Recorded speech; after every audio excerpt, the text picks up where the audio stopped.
ఒకప్పుడు ఒక రాజు ఆస్థానంలో అత్యంత తెలివైన మంత్రి ఒకరు ఉండేవాడు. ఏ సమస్య వచ్చినా ఆ మంత్రికి సమాధానం ఉండేది.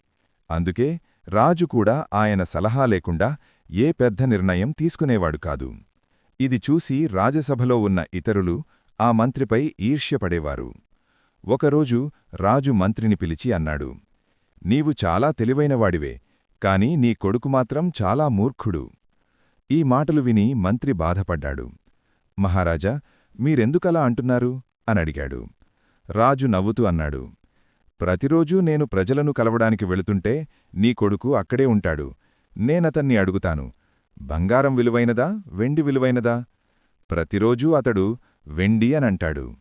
ఇది విని సభలో ఉన్నవాళ్లంతా నవ్వారు. మంత్రి మౌనంగా ఇంటికి వెళ్ళిపోయాడు. ఇంటికి వెళ్లగానే కొడుకునడిగాడు, "బంగారం విలువైనదా, వెండి విలువైనదా?" కొడుకు వెంటనే అన్నాడు, "నాన్నా, బంగారమే ఎక్కువ విలువైనది."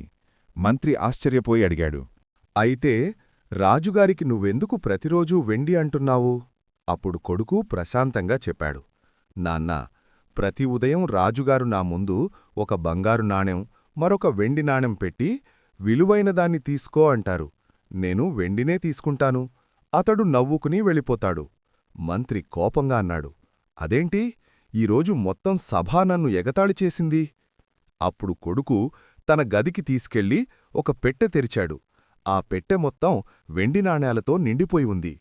మంత్రి ఆశ్చర్యంతో అడిగాడు, "ఇన్ని వెండి నాణేలు ఎక్కడినుంచొచ్చాయి?"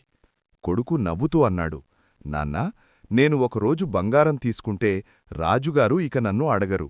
అప్పుడు రోజూ వచ్చే వెండి నాణెం ఆగిపోతుంది. ఒక బంగారం కోసం రోజూ వచ్చే వెండిని నేనెందుకు కోల్పోవాలి? రాజుగారు నవ్వుతారు, నేను లాభపడతాను." ఈ మాటలు విని మంత్రి గర్వంగా నవ్వాడు.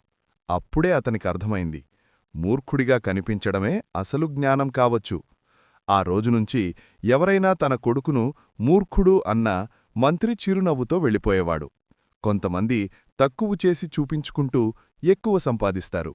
మరికొంతమంది నిజంగా గొప్ప పనులు చేస్తూ ఎప్పుడూ చూపించరు. నీవు చేస్తున్నది సరైనదని నీకు తెలుసు అంటే ప్రపంచం ఏమనుకున్నా పరిస్థితి కాదు. ప్రపంచం అర్థం చేసుకోలేని వారిని చాలాసార్లు పిచ్చివాళ్ళు అంటుంది.